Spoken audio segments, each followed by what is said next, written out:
After going down in the first two matches of the series in Delhi and Cuttack, India bounced back in fine style in a do-or-die third encounter at Visakhapatnam on Tuesday.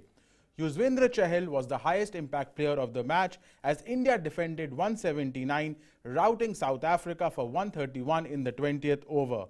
The home team kept their hopes alive in the series, and the action now moves to Rajkot for the 4th T20I on Friday. Hello and welcome to News 9 Sports for the review of India's performance in the third T20I at Visakhapatnam. Right, let us straight away move to the highest impact player of the match. One of the best leg spinners in the world who had a great IPL 2022, the highest wicket taker with 27 wickets, but who was a bit off color in the first couple of matches. Yuzvendra Chahal. Yuzvendra Chahal rose to the occasion.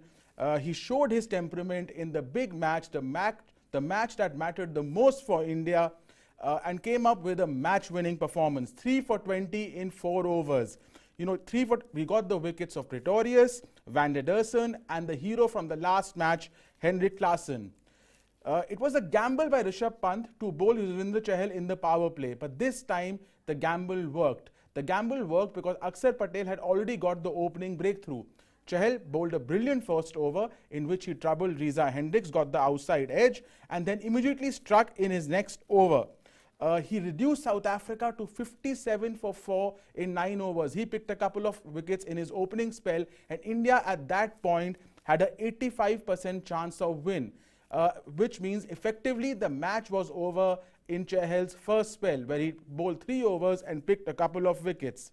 Incidentally, Yuzvendra Chahal had a off first couple of matches in Delhi and Cuttack, where he conceded 75 runs in 6.1 overs, picking just a solitary wicket in the first couple of matches. But cometh the hour, cometh the man, Yuzvendra Chahal rising to the occasion when his team needed him the most. He silenced his critics with an absolutely brilliant player of the match performance in the third T20I of Visakhapatnam. Also, when we praise Yuzvendra Chahal, we cannot, we also have to praise the efforts of one of India's most consistent bowlers in T20 cricket in the last couple of years, Harshal Patel. Harshal Patel has been a revelation with the ball for India after a brilliant last season, where he was the highest wicket taker. The record 32 wickets he had taken, along equaling Dwayne Bravo's record. Harshal Patel was again brilliant in the IPL this season, very good in the power play and the death. If we can see Harshal Patel's graphics, please.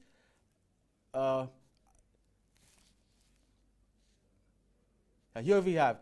Okay, we'll go to Harshal Patel a bit later. We've got Harshal Patel here. So Harshal Patel was absolutely brilliant in the power play and the death overs. He picked up 4 wickets in the match. 4 wickets in the match. He was very, very effective in the power play, and then he returned in the death overs and picked 2 more wickets. His death overs figures, if we can see, ball 7, runs 5, and 2 wickets. Also, he effectively sealed the match for India with a slower off-cutter which deceived Miller in the 11th over. He had also dismissed Hendricks in the 6th over. So Harshal Patel, absolute revelation with the ball, bowling his slower deliveries, bowling the off-cutter, and then brilliant in the death. As I said, 7 balls, 5 runs, and 2 wickets in the death overs. So Harshal Patel, absolutely brilliant with the ball for India, supplementing the efforts of Yuzvendra Chahal. Also, a big positive for India in this match, was the opening pair, the contribution of the opening pair, Ruturaj Gaikwad and Ishan Kishan, who went all out in the power play. Remember, Rohit Sharma, when he took over as full-time captain in the New Zealand series, November last year, he went all out aggressive in the power play, wanting to maximize India's potential in the first 6 overs, and it is he who started, maximizing the fielding restrictions. Yesterday, Gaikwad and Kishan followed the right template. India scored 57 for no loss in the power play. They were very aggressive in the first 6 overs. The opening partnership put together 97 runs in just 10 overs. One of the finest opening stands we've had in recent years by the Indian openers. Gaikwad scored 57 of 35 balls, 7 fours and 2 sixes, which means as many as 40 runs of his total of 57 came in boundaries. So Gaikwad also, he needed that knock. He had failed in the first couple of matches. Questions were being raised on his IPL. Questions were being raised that was he a one-time IPL wonder last season, but he has silenced his critics. Ishan Kishan, after a very disappointing IPL in which he had 6 outright failures this season, started well, failed. Mumbai Indians finished last, but he's been India's most consistent batsman in the series. He's the highest scorer of the series with 164 runs at a strike rate of 158 in the series. He was brilliant in the match, 54-35 balls, and Ishan Kishan seems to have reserved that that spot of the the third opener after Rohit Sharma and KL Rahul for the World T20. So Ishan Kishan absolutely brilliant for India in this series. Gaikwad and Ishan Kishan a big positive for India at the top of the order. However, there is one problem for India in the middle order. And while Surya Kumar Yadav, sits out with the injury, we don't know when he'll come back. Shreyas Iyer hasn't made the most of his opportunities in the series. He had a lackluster IPL 2022. He scored 400 plus runs, but his scoring rate was less than 135. The same Shreyas Iyer was absolutely brilliant in the Sri Lanka series, where he was the player of the series. He scored 170 after the other of 30-40 deliveries. At Visakhapatnam, he got out for 14, very indifferent 14 of 11 balls. In the series, he's just scored 90 runs. Look at that strike rate. It's not even 125. So Shreyas Iyer is batting well below power. He has a problem against He has a massive problem against pace bowling. He has a massive problem against short pitch deliveries. He's a great player of spin bowling, but he has a problem against quality pace.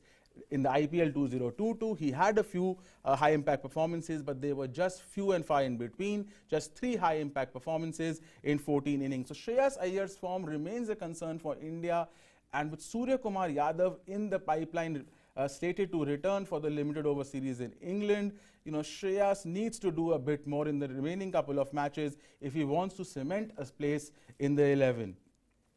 Also for South Africa, they'll be a bit concerned after a splendid first couple of matches, how the captain is performing at the top of the order. Now, Bavuma is in the team purely for his leadership qualities. He's a very fine test player. He has an excellent temperament, a very solid technique. But Temba Bavuma is not a great T20 player, and we've discussed this in our preview shows before. 8 of 10 balls at Visakhapatnam, putting the pressure on Reza Hendricks, putting the pressure on other batsmen to follow. That is a very poor start for T20 standards. Remember, in the same match, Kishan and Gaikwad went helter-skelter. So the pitch was very good for batting. But Temba Bavuma, 8 of 10 balls, 53 runs at a strike rate of just 110 in the series. That is very poor, very, very poor from Temba Bavuma. If you see his overall record, 554 T20I runs at a strike rate of just 122. It's the lowest for South Africa, minimum 500 runs. So Bavuma, he is a good captain. He mobilizes the team, but Bavuma has to sort of get his act together and contribute with the bat at the top of the order. Either he plays the role of the anchor and makes a runner ball 40, or he plays a cameo and sacrifices his wicket. He cannot consume deliveries and then get out of 10 of 10 balls or 15 of 14 balls. That is detrimental and counterproductive to South Africa's efforts. So the series is now nicely set up. South Africa won the first 2 matches. South Africa won the first couple of matches. India fought back brilliantly in the third T20 in Visakhapatnam. Big positives of India, the performance of the openers, as I said, Ishan Kishan and Gaikwad scoring runs, the excellent bowling by Harshal Patel, not only in the power play, but in the death, and Yuzvendra Chahal's rising to the occasion, picking 3 big wickets, turning the match on its head, effectively sealing the match halfway into the South African innings for India. So Yuzvendra Chahal's performance in the year of the World T20, remember the World T20 is in Australia, and Australia, although it's not conducive to off spinners, has been a great haven, and great leg spinners like Shane Warne, Stuart McGill, and a lot of leg spinners across the world have done brilliantly in Australia. So Australia does support high quality leg spin bowling, and Yuzvendra Chahal will be a big threat with the ball in Australia, along with his partner Kuldeep Yadav, who's unfit for this series. So a big positive for India, the return of Yuzvendra Chahal back to form. The first T20I is in Rajkot, and India would hope nothing but to level the series there, and then the decider will be played in Bengaluru.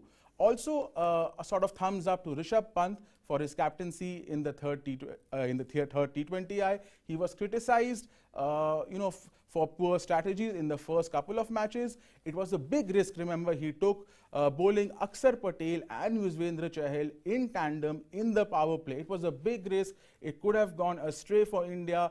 South Africa could have gone off to a great start, but Akshar, he read the pitch conditions well. The wicket at Vizag was assisting the spinners, so it was a calculated gamble. Akshar Patel got you the opening wicket, and then Yuzvendra Chahal's confidence was high, having opening wicket already fallen, and then Chahal came back, was also introduced in the power play. He bowled a brilliant first over, and then he took it from there. So kudos to Rishabh Pant. He's a new captain.